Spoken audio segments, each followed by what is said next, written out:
Hello friends, this is lesson number 5 on the plays written by William Shakespeare, and today in this lesson we shall discuss a famous play, a tragedy by him, that is Romeo and Juliet. This play was performed somewhere around 1595, and this play is based on an Italian tale that was in verse form. Verse means it was in poetic language. And there is one more writer, the name is Arthur Brooke. In the year 1562, he translated this Italian poem into English, and the title is The Tragical History of Romeo and Juliet. That was published in the year 1562. So remember, it was in verse form, that is in poetic language. And after that, we have another work, that is Palace of Pleasure. That was written by William Painter and published in the year 1567.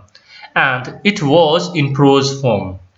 So first, the basic concept is that the tale is taken from an Italian tale, and it was translated into English by Arthur Brooke, and then that was in poetic language. And after that we have Palace of Pleasure, that was written by William Painter, and it was in prose form.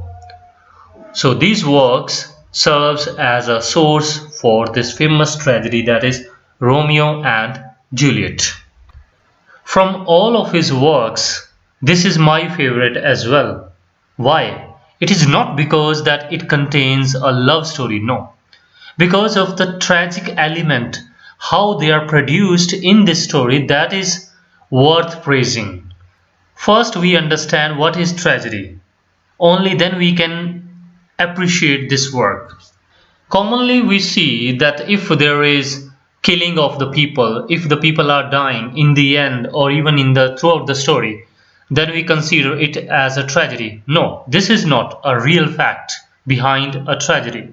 Aristotle, the famous ancient Greek writer, critic, he says that a tragic story must have a tragic hero. So in a tragedy, there must be a tragic hero. Here, hero does not mean the male character. It may be a female character as well. And the most important fact that behind the fall of the hero, behind the tragedy of the hero, there must be some flaws of the hero himself. Remember this point. There must be some flaws, some shortcomings, some demerits of the hero himself. And this quality or disquality, however you may term this quality is considered or termed by Aristotle as Hamartia. Hamartia. And once there was a question as well about Hamartia.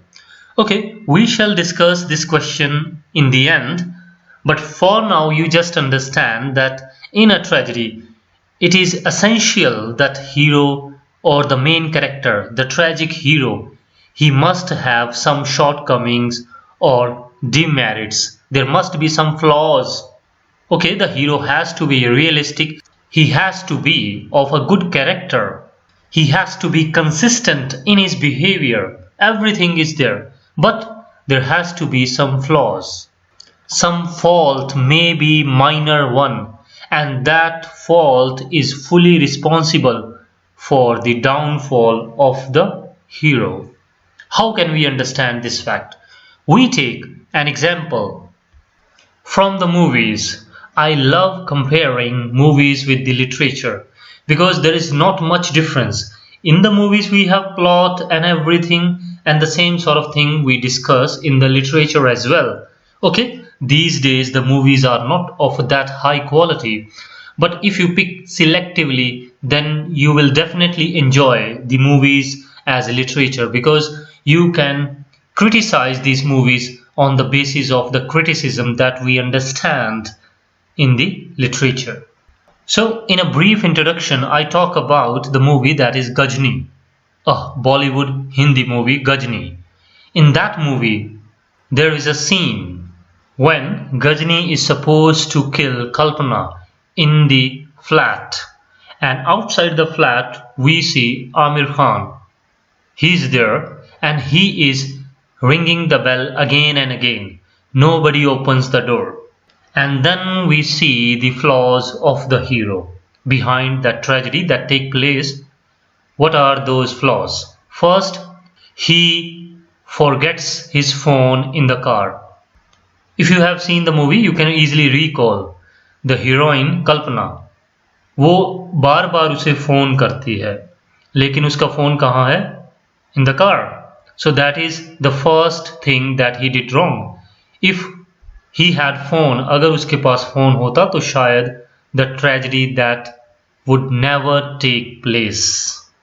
And second flaw, जब वो वापस आता है building से, यानी he comes back to his car and there he checks his phone. उसके phone पर miss call है. And this is the another flaw. वो फोन डायल करता है और तभी जो कल्पना है उसका फोन बजता है and then Gajni, he comes to know that where the heroine is hiding. So eventually हम क्या देखते हैं कि उसकी कॉल की वजह से ही कल्पना की डेथ हुई. So that is an example from the story. Okay, we cannot really blame the hero for that. So the same sort of thing you will see in this work. So that is absolutely, you can say, a perfect example of a tragedy. So without wasting any more time, we shall now straight away dive into the plot. So in the beginning we see that the play is set in the city of Verona, the same city in which we have the play The Two Gentlemen of Verona. So in the city Verona, that is in Italy, remember, and there is a street brawl. What is brawl? Again I tell you, this is some sort of quarrel that happen in the streets or on the roads.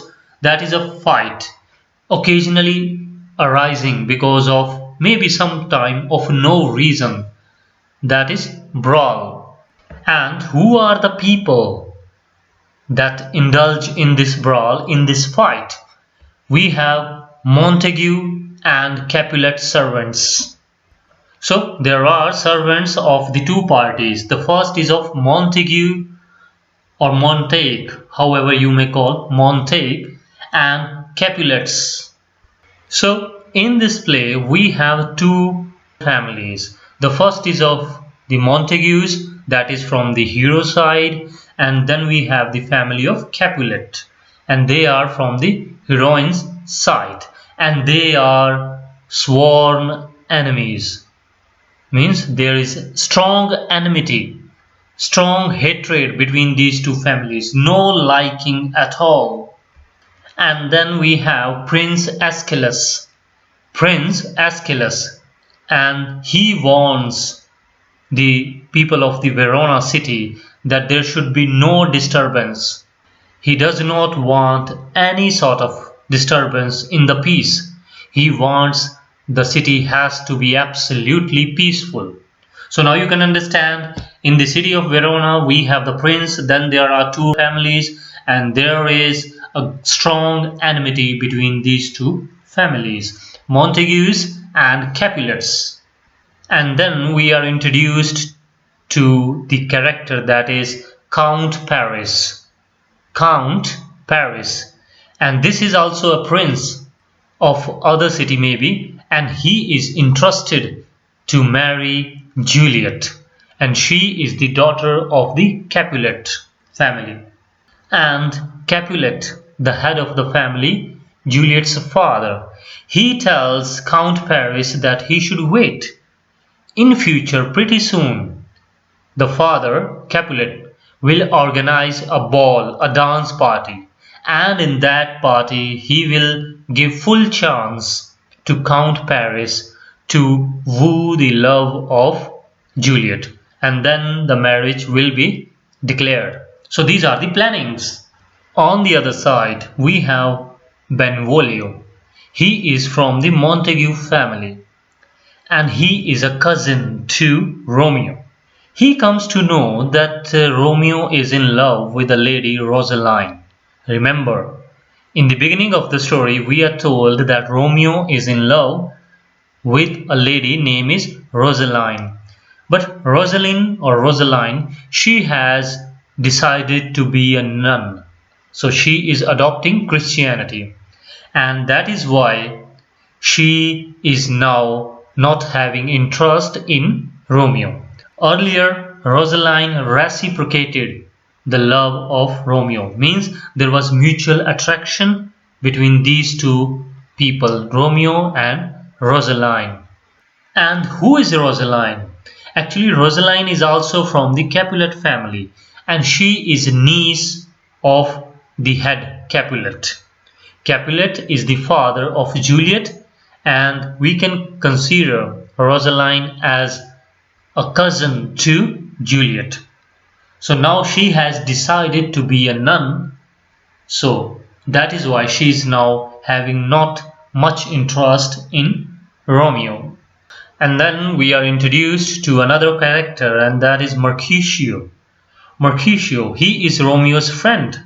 First we come to know about Benvolio. He is a cousin to Romeo and now a friend of him, that is Mercutio.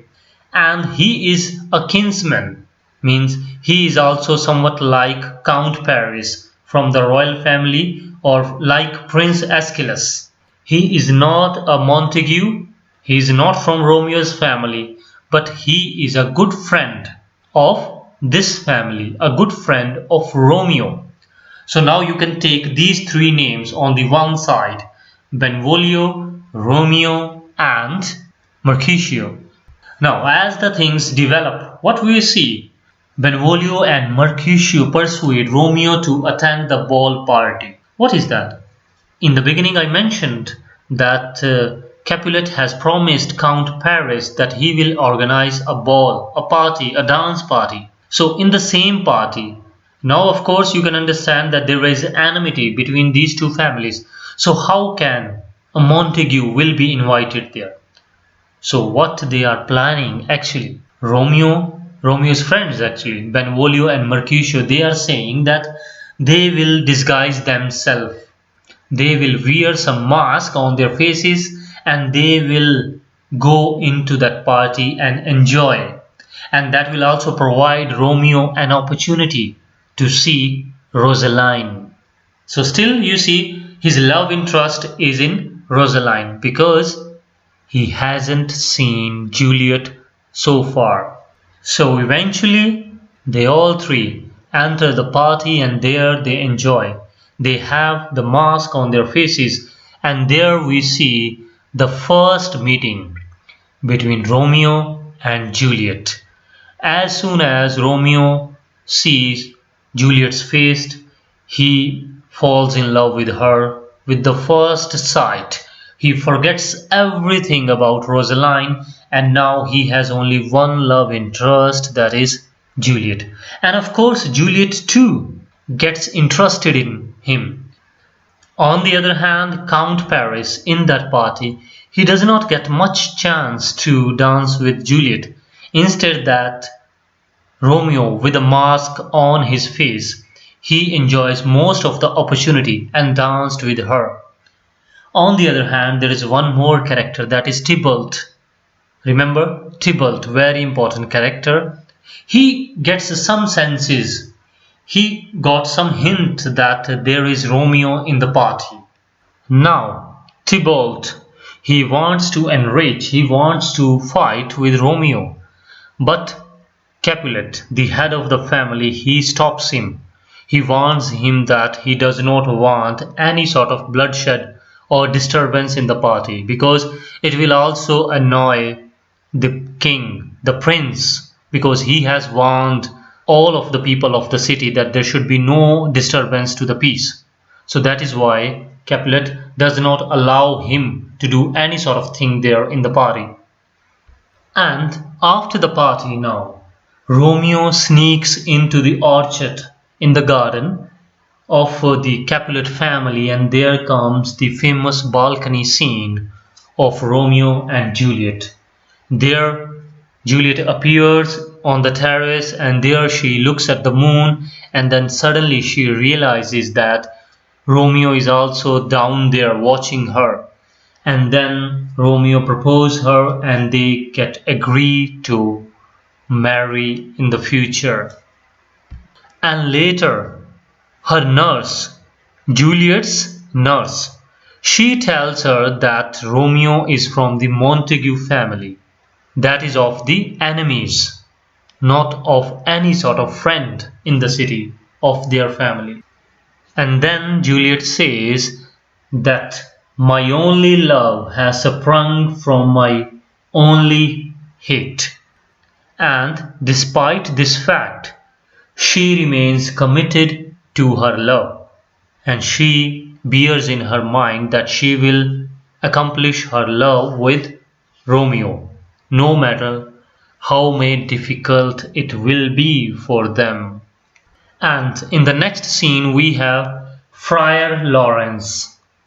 Friar Lawrence. He is a father-like figure to Romeo. Actually, he is a common man. He does not belong to any of the family, neither the Capulets nor the Montagues. He is a priest in the church, and he is a good friend of Romeo.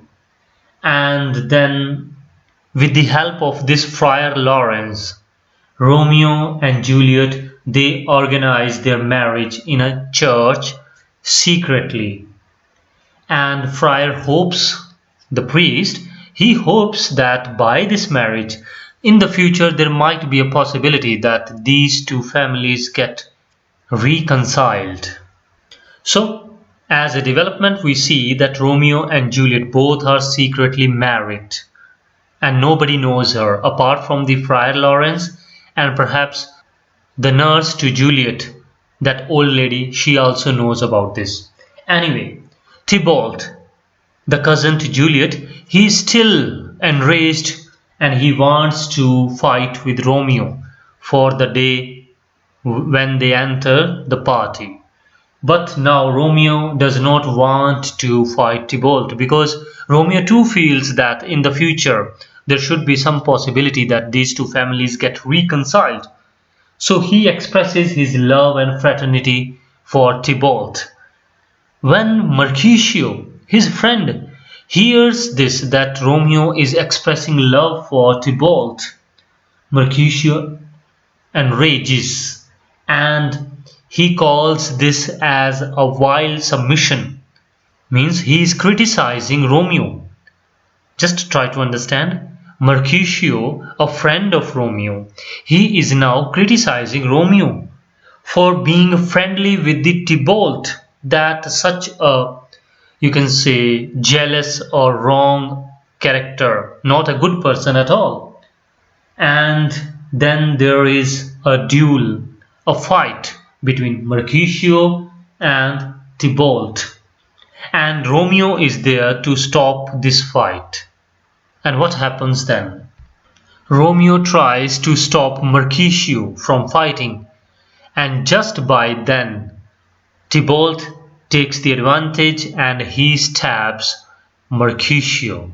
So now we have Mercutio dying in the hands of Romeo, and Romeo himself blames for all this, because he does not give much opportunity for Mercutio to fight, and that is why Tybalt manages to kill him.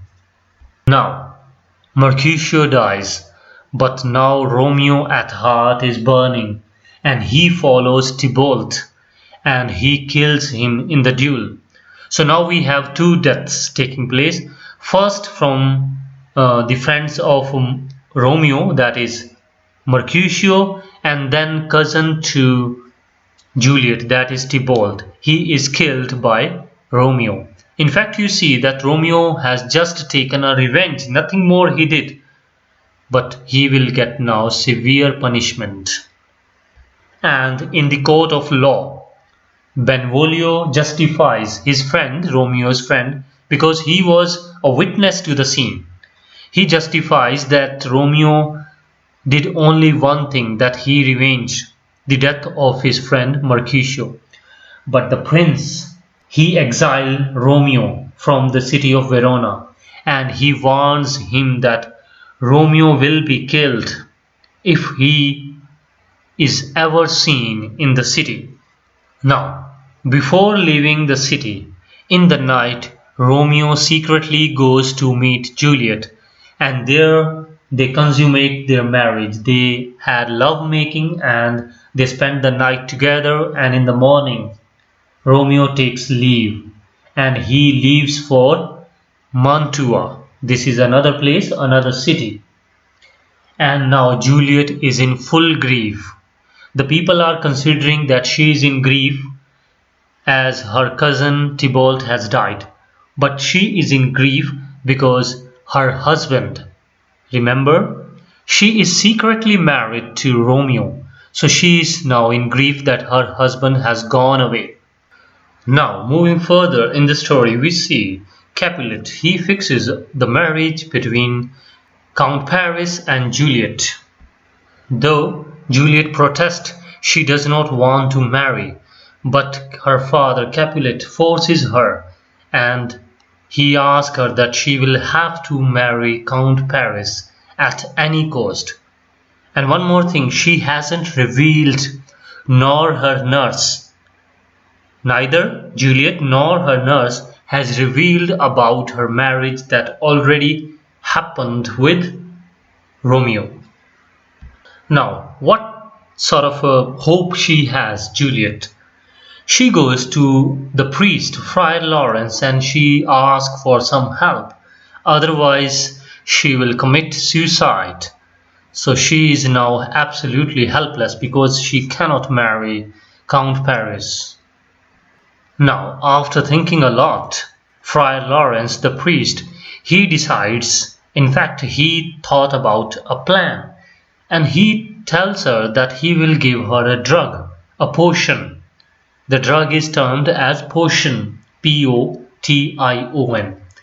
And as Juliet consumes this drug, she will become much like a dead person. Everyone will consider her as absolutely dead, as we see the people in coma. So this drug will make her much like a dead person. So what is the purpose of that? Actually, this drug will keep the effect on her body for 24 hours. So there will be the effect of this drug for 24 hours. And as she takes this drug, by the plan, all will consider her dead, and then she will be buried, or somewhere she will be kept in the tomb, and there she will get a chance to flee to the city of Mantua, and there she will meet Romeo. So this is somewhat a plan told by the priest, Friar Lawrence.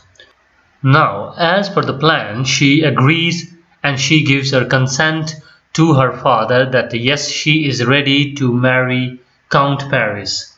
And a night before the wedding, she takes the drug. And in the morning, when the nurse comes and her parents, they all consider her as dead, because there is no movement in her body. So now, instead of the marriage, now the preparations started for her funeral. And her body is placed in the tomb nearby Tybalt's.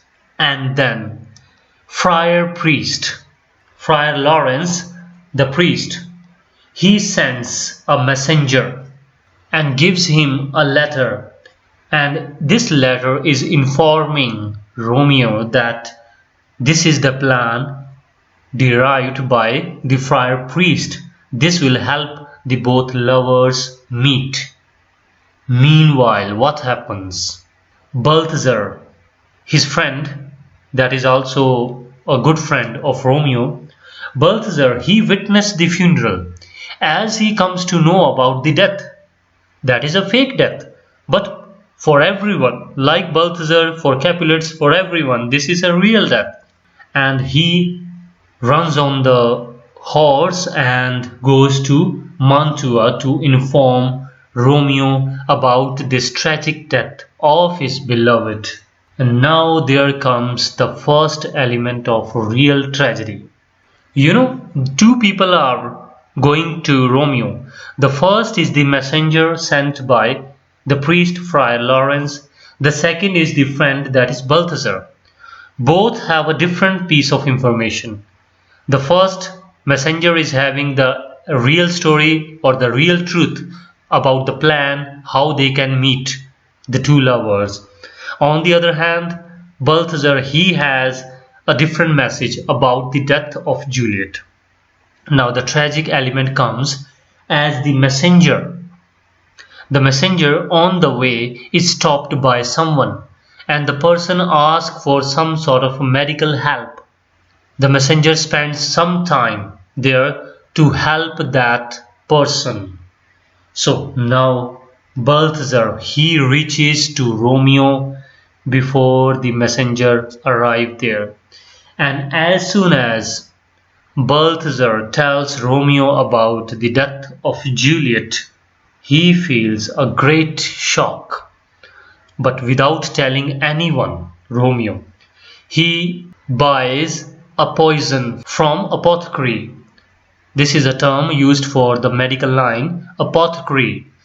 So he buys poison, maybe for himself, that he will also suicide.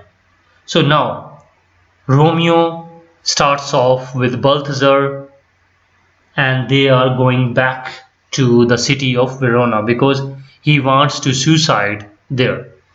But first he wants to give the final bye-bye or goodbye, we can say, to Juliet. And Balthazar, he does not know about the poison. Remember this fact.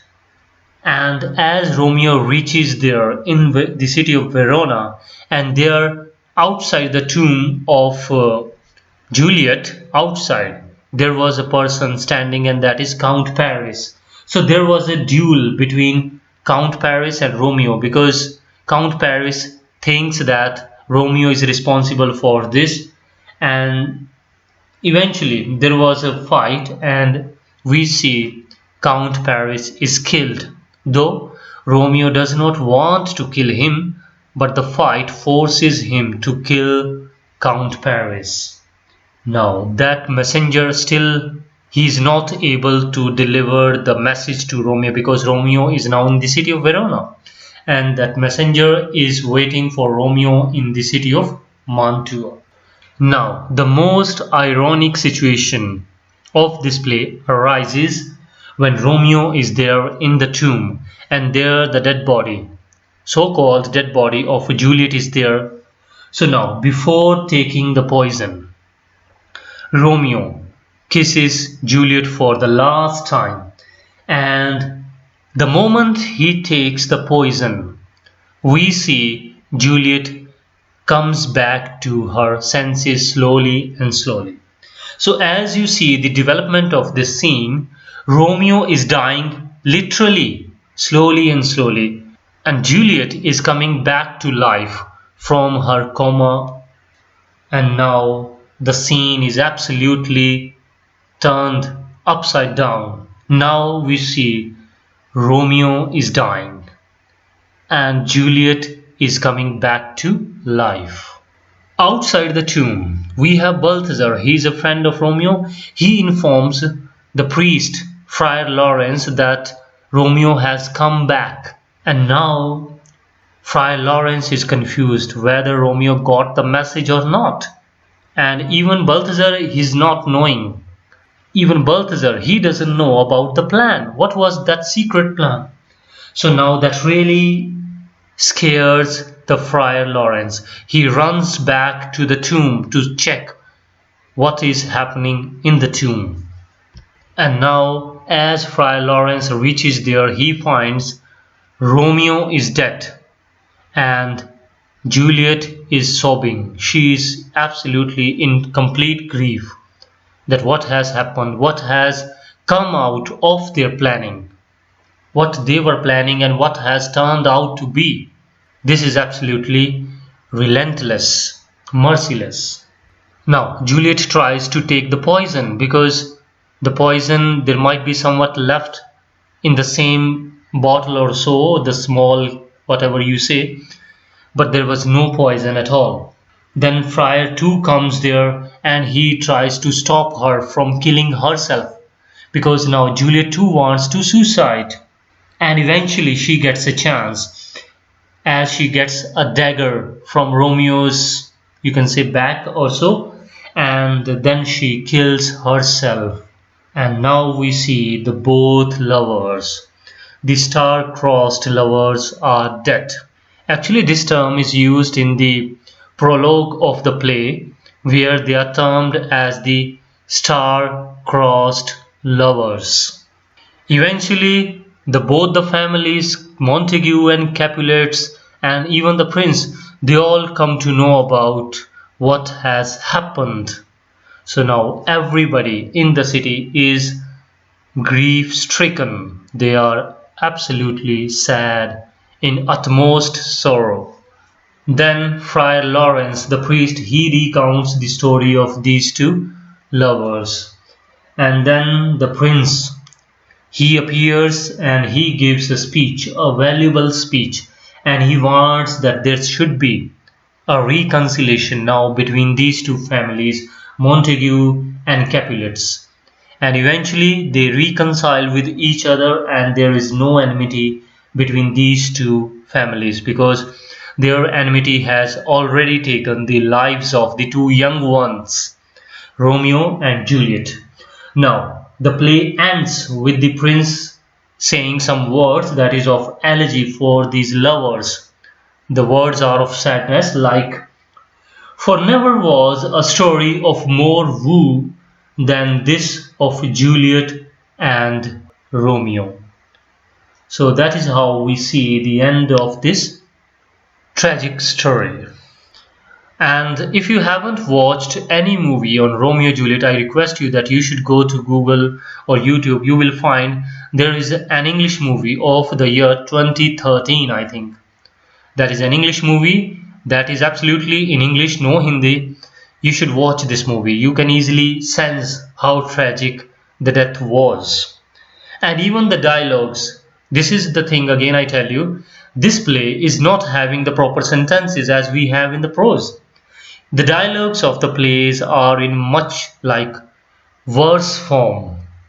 As once I have told you in some of the other plays, I think, that the dialogues are in the form of couplets, the pair of lines as we have in poetry. So most of the dialogues are in couplets, in shairi as we say in Hindi. So this is all we have for this story.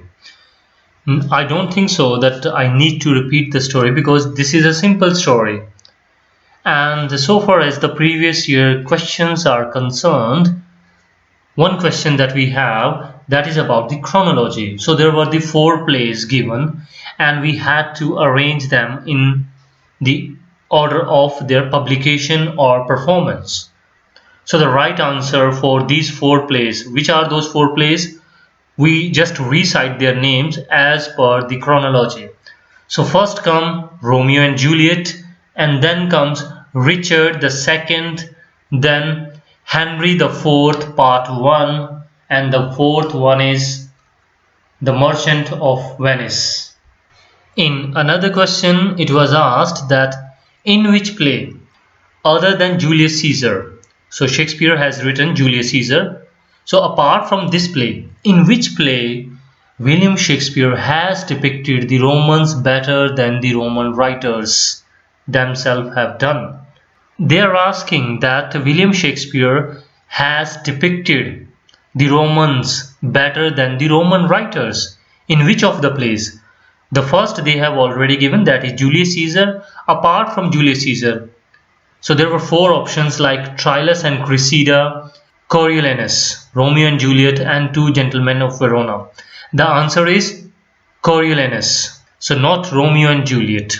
Okay, this is a Roman play, of course, Roman characters are there. And then there was a typically in-depth question about this play. There was a quote, "The grey-eyed morn smiles on the frowning night."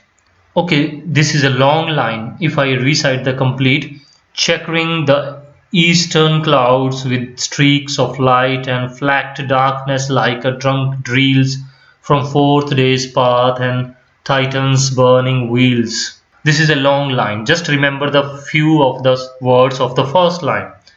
The grey-eyed morn smiles on the frowning night. What does it mean by these words? What the speaker want to say? And the answer is the drawing of the new day. Means the new day is coming.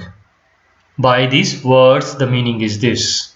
Okay, sometime it happens that so much in-depth questions are asked in the paper, and if we haven't gone through them, then it becomes absolutely difficult for us. We don't have much option than to make a fair guess only.